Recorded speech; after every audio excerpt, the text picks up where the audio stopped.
I'm going to begin, guys, by asking if you could just tell me a little bit about Bulletproof and what people can expect from this forthcoming series.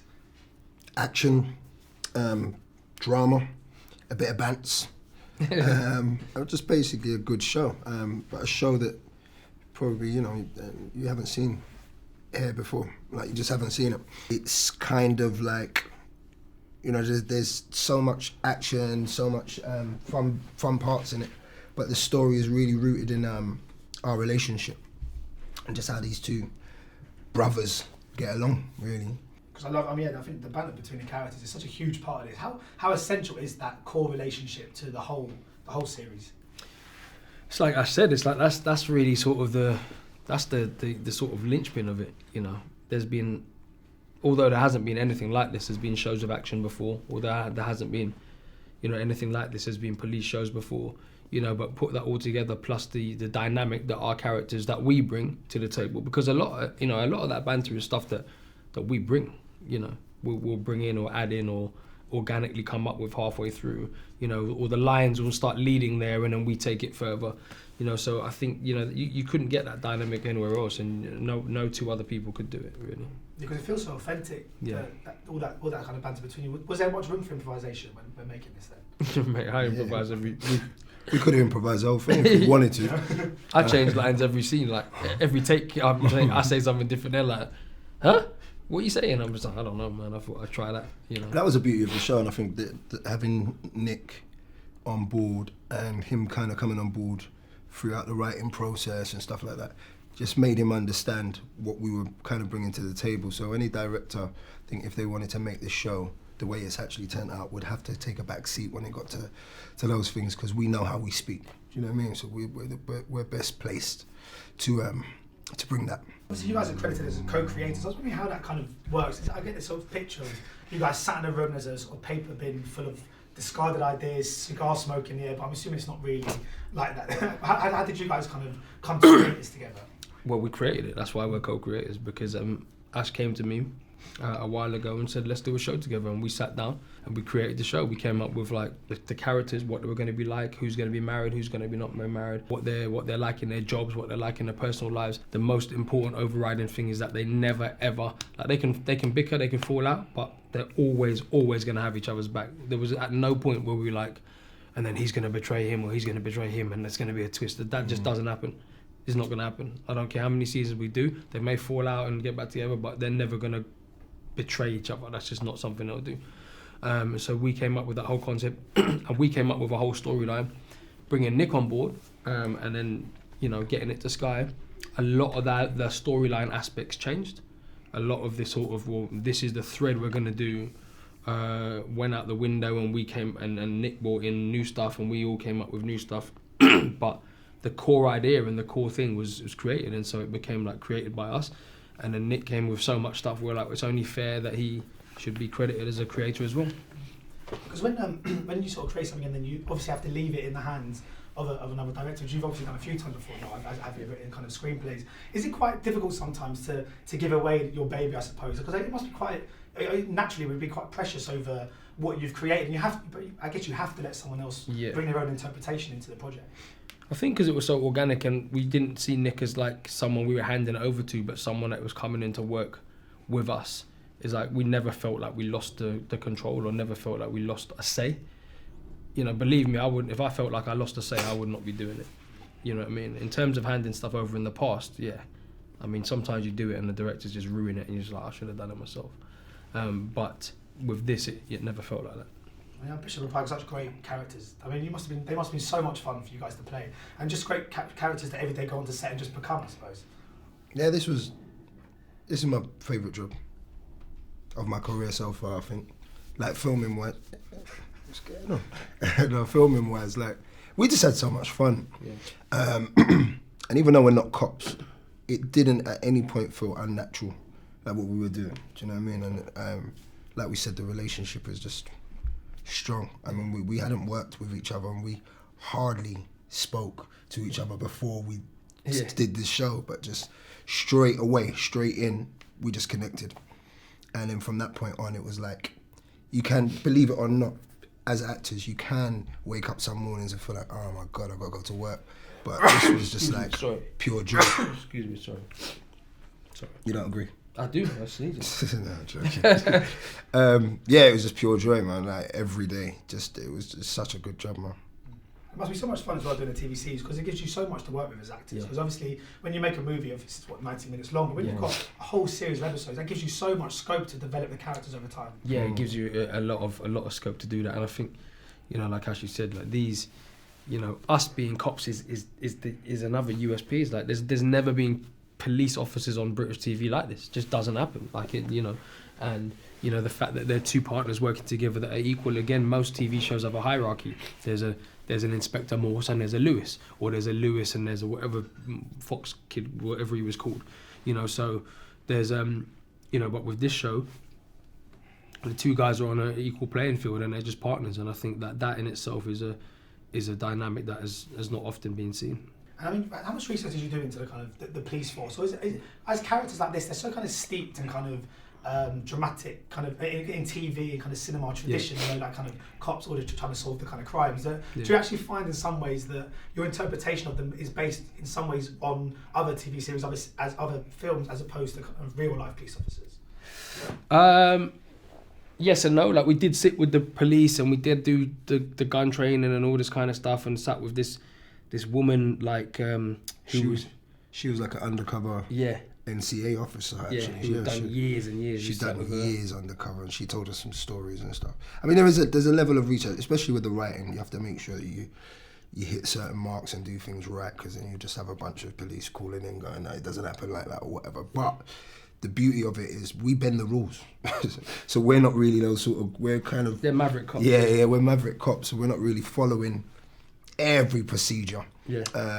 We're not corrupt, we don't bend it too far, but we do what we need to do to get the job done. So it was. She told us some stories. She was talking about people having babies with criminal, like going like deep undercover, women going deep undercover and having babies with the criminal, like real, like back in the days, you know, real. So like we really were like. And a lot of that is in our show, like in well, I can't even say, but yeah. Anyway, I don't want to spoil it for you, bro. Yeah, but I mean, like we definitely. I think it helps that, like Ashley said, our characters, regardless of what the rules are and whatever the procedures are, our characters are sort of Maverick, and they kind of do without doing anything illegal. Well, that's not even true. Without doing anything that is a danger to themselves or would put their teammates in disrepute or whatever like that, they're happy to do what they need to do to get the bad guys, because that's the key thing, getting the bad guys. And also because obviously acting at its core, I suppose in some ways is the world of make-believe. And I mean, I remember when I was a kid, I'd walk around with my kind of fingers shaped like a gun, hiding behind doors, thinking I was James Bond or something. Yeah. And you guys get to do that in series like this for a living. You know, that must be so much fun when you get to play roles of this nature. It must bring out that kind of inherent child and all of this. This guy. I don't like guns, to be honest, but... We enjoyed it. But like we got a few big like shootout sequences. And we have like an armourer and the guy who controls the guns, and he'd take them off you in between takes and reload them for you and whatever. And he had to chase Noel a few times, man. Oh man! And he'd need like extra mags, because like we would do a shootout. They're like, I think you guys are shooting the bad guys, and you know you're probably gonna have time for like pop off 5 shots. I'd be like, I don't know, like 15. And he'd be like, you've emptied the mag. I'd be like, no man, I'm trying to shoot bad guys, you know. I feel like we're seeing more diversity on screen at the moment, particularly in London set productions. I mean, you guys, obviously with Kidulthood, with Top Boy, I mean, these are programmes that are very much behind that, I think. You know, these are programmes that led the way to things like this taking place. You must feel a great degree of pride that you guys are behind shows like that are now really at the forefront of what has been a whole kind of wave of new productions. I don't think people realise what he's achieved and what I've achieved. I feel people need to start putting some respect on our names, because I'm not even joking, bro. No, I feel because like you're right. You know, you're getting a lot of doors that are open now. You know, people are not realising that. I still, you know, when people talk about, oh yeah, man, yeah, no, I feel like the glass ceiling's gone, man. I feel like it's gone because I got a bruise on my head from smashing it for you. Do you know what I mean? It's gone because he's got a bruise on his head from smashing it, because we were hitting those ceilings. This show's not even possible 5-10 years. It's not possible. Like, it wouldn't have been done. You know, but things like Bullet Boy that he did led the way to things like Kidulthood, which led the way to people like Joe Cornish going, I love those kids, I'm going to make a film called Attack the Block. And now we've got mega movie stars that we love and respect, that we're proud of, doing amazing things. Like John Boyega will always get the biggest respect in our eyes. But, you know, all of that stuff comes back to stuff that he did and stuff that I did. You know, and while people like him and his agent Femi and all that kind of appreciate it, there's a lot of people that don't appreciate it, and they need to start appreciating it, because we know as well the things that we do lead back to people before us. You know, like Lenny James, you know, who put Ash in Storm Damage. Do you know what I mean? Like Eamon Walker, like Don Warrington. Don Warrington, yeah. Do you know what I mean? You know, there's so it all leads on from one generation to the other, but now I think is at a time where it's exploded. And a lot of things that Ash has done and that I have done, and putting black people on screen or other people on screen, working different classes on screen, has really, really led the way to what's happening now. Yeah, do you remember how difficult it was back then to get these projects greenlit? How different is it now to now? Well, there was no green, like when I started acting, there was hardly anyone like me on the screen, and no one wanted to be an actor, to be fair. You know, like just like when I started doing music, really in the UK, it was the same thing. So I think it's to be here through that whole journey has been amazing for me. But you can clearly see now, you know, that the door is wide open. But we've been struggling and pushing it open for years and years and years. So you're quite right. Like 5 years ago, there was no way that this show would be on TV, but different events have happened. I sat at home before. I think I wasn't even acting yet. I sat at home in my bed, still living at my mum's when I was young, watching Storm Damage, going, this guy's like, not kid, I didn't know how old he was, like, this guy's like me, why, I want to do that, why am I not doing that? Do you know what I mean? And like, when you say like, how hard was it to get a green light? I want to tell you, firstly, there was no green light. The reason I wrote Kidulthood in the first place is because there was nothing that I saw that I thought represented me. And then that film didn't get greenlit. I wrote that film in 1999 or 2001 max latest. In fact, not 2001, because I did a play, and that's where Hoods, the director, ended up getting it. So I wrote that in like 99, 2000. It didn't get made till 2004 because no one wanted to make it. And then when it got made, no one wanted to put it out. So it sat on a shelf for 2 years on a shelf collecting dust until 2006, until it eventually got released. Like that in itself is like 6-7 years. Do you know what I mean? There was no green light, and nobody greenlit that film, and eventually it got made by hook or by crook, financed by people you wouldn't believe. But that's all led to Bulletproof, and I feel like people like Sky that have had that have got the ambition and have got the drive and actually see the potential are people that are leading the way in television over here. I mean, these characters as well, such positive representations on screen as well, aren't they? I mean, they're such good friends. They're very loyal to their families and their friends, and also they're pretty good at what they do in career as It's well. a beautiful thing. It's a beautiful thing. Yeah, man. You don't always have to play a gangster, drug dealer, and you can still. I mean, we're still very street. We're still very cool in the show. Yeah. So not in real life. Not in real life. Clearly. Clearly not. I'm an old man. He's even older than me. I am. But no, but yeah. So we've got a lot of those elements in the show, which is why we feel that it's for everyone. Yeah. And we're the coolest cops you're gonna see. This might make you want to be a cop. Yeah. It might make you want to be a cop. Yeah, maybe. Yeah. Because if you could do it like us. Yeah, because you're right. The representation of like us on screen is not being seen in this country. Like, and I think it's a beautiful thing. His character's married with a wife, and there's no one's beating anyone. They're not having problems. You know, they're just getting on, they're having baths. Like, one of my favourite scenes in the whole show is them having a bath together, because you just don't see that. You just don't see it. You know what I mean? It's amazing. Plus, I wish I was in the bath with you. Not with Lashana, with you, mate. Because in the United States, I mean, there is much more prevalent than it is here. There's obviously conflict between the black community and the law enforcement. And there's a stigma in America for young black people to want to get into the police force. Do you think that's the case? No. I think you're wrong. I think it's celebrated over there. I think a lot of young black kids want to go into the police force, and their parents encourage them.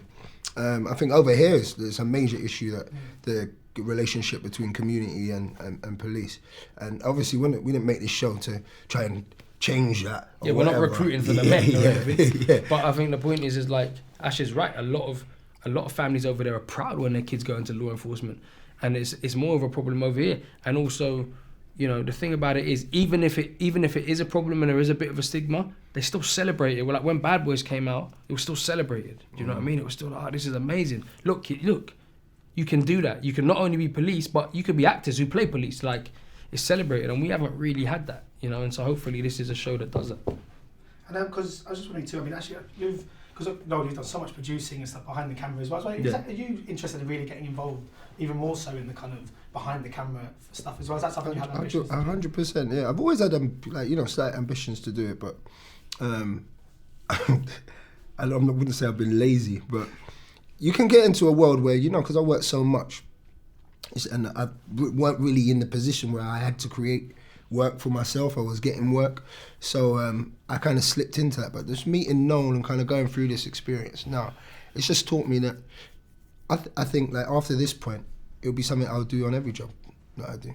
I'd have to be involved somehow, creatively. Do you know what I mean? Because I think you have to have that sort of control. If you want to make it be the way you want it to be, you have to get stuck in and you have to tell people how you feel or whatever. And I think I spent years kind of just, you know, even though when I didn't agree with direction or certain bits of storylines, just dealing with it and doing it and then watching it after and going, why didn't I say? Like, because I knew. Do you know what I'm saying? So, and on this job, I think the master he's taught me well. So watch this space. Is it still nice, for you sometimes when you make a project? For example, I was on at the set of The Corrupted a couple of weeks ago. Yeah. I didn't get the chance to speak to you, but is it quite nice every now and then to not have the responsibility of a producing role and just let it be someone else's problem for a change? Yeah, every now and again, yeah. You know, but you know, like you said, The Corrupted a couple of weeks ago, I'm just there and I'm just acting. And when they're having problems, I can just sit back and read the paper, and I'm like, well, you better deal with it then, don't you? Haven't you? Because I'm not staying past, I'm not going over. Yeah. So sometimes you can just chill out. But I think, you know, in terms of creating different things, you know, it's important to be involved. It's important to push boundaries and open doors and do different. It's important, and I feel like, you know, we have to do that because otherwise things will never change. So my final question, just talking about opening doors, I mean, TV these days is just so good. And it feels like when I was growing up, it felt like they were movie stars and then it felt like they were TV actors. And now it feels like people can just move fluently between the two because there's so many great projects out there. It must be so great for actors like yourself these days that you've got this kind of wealth of opportunities on both cinema and on the smaller screen as well. Yeah, it's great. I just want to work, mate. So like, I'll take what I can get mostly if it's good enough. Do you know what I mean? But if I don't, I'll create it. I'll sit in the office and create it. I think it's amazing. I think, you know, if I'm honest, we all have to really thank Netflix for changing the business, because I think without what they've done, we'd still be in a very different place. But they've made television, event television. Amazon have joined that. Apple are coming in. You know, it's a different day. You know. Sky are massively prevalent in that now because they're the UK people that have got the money to do it, and they don't have to, you know, they partner but they don't have to, you know, so they're making ambitious global facing television.